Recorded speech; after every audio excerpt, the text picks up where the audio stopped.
Yan ang ating ulam sa tanghalian mga Mors. Of course, kalong and then meron tayong bangos. Sobrang taba, Grabe yung taba ng bangos pa. Yung sausawan na bagoong balayan. Pipigaan mo siya ng kalamansi dito. Lalagay ka ng sauce. Tapos, pigaan mo ng kalamansi. Tapos, meron din tayong talbos ng kamote at saka okra.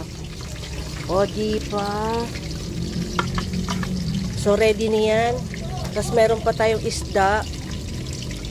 Ulo ng tilapia. Ito na lang yung hinihintay natin. Talong. Ready na yan. Talong.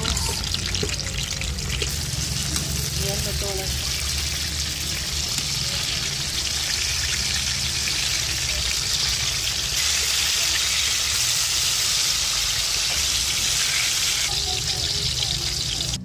Kain na kayo.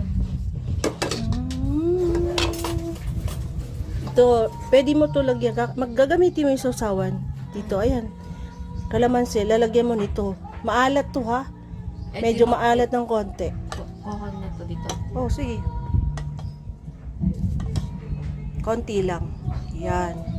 Lagyan mo ng sauce.